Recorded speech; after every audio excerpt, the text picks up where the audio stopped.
Hi friends, ഈ സമയത്ത് നിങ്ങളിലേക്ക് വരുന്ന ഫുൾ മൂൺ എനർജി എന്താണ് എന്ന് നമുക്ക് നോക്കാം.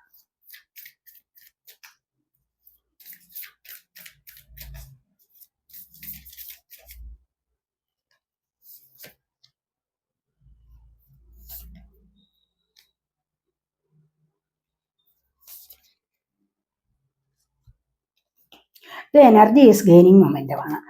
എന്താണെന്ന് വെച്ച് കഴിഞ്ഞാൽ നിങ്ങൾക്ക് ഈ ഒരു സമയത്ത് എനർജി കൂടുതലായിട്ട് വരുന്നുണ്ട്. പോസിറ്റീവായിട്ടുള്ള എനർജിയിലേക്ക് നിങ്ങൾക്ക് നീങ്ങാൻ സാധിക്കുന്നു എന്നുള്ളതാണ് ഇവിടെ കാണുന്നത്. ഇവിടെ അങ്ങനെ വരും പോസിറ്റീവായിട്ടുള്ള എനർജിയിലേക്ക് നിങ്ങൾക്ക് നീങ്ങാൻ സാധിക്കുമ്പോൾ തീർച്ചയായിട്ടും നിങ്ങൾ don't let your past hold you back. നിങ്ങൾ പഴയ പാസ്റ്റിനെ നിങ്ങൾ ഹോൾഡ് ചെയ്യാൻ പാടില്ല. നിങ്ങൾ നല്ലൊരു പോസിറ്റീവായ വഴിയിലൂടെ വരുമ്പോൾ ഒരിക്കലും നിങ്ങൾ പഴയ കാര്യങ്ങളെക്കുറിച്ച് ഓർത്തിട്ട് നിങ്ങളുടെ എനർജി കളയാൻ പാടില്ല. പാസ്റ്റ് ഈസ് പാസ്റ്റ്, അതിനെ വിട്ടേക്കൂ എന്നാണ് ഇവിടെ പറയുന്നത്. ഒരിക്കലും അനുവദിക്കരുത്. ആ എനർജി ഇങ്ങോട്ട് വരാനായിട്ട് നിങ്ങൾ ഒരിക്കലും അനുവദിക്കാൻ പാടില്ല, അനുവദിക്കരുത്. പിന്നെ your hard work is paying of, അങ്ങനെയൊക്കെ വരുമ്പോഴാണ് ന്യൂ മൂൺ ഇൻ കാപ്രിക്കോൺ ആണ്. Your hard work is paying of. നിങ്ങൾ ഹാർഡ് വർക്ക് ചെയ്യുന്നത് എന്ത് കാര്യത്തിനാണ്?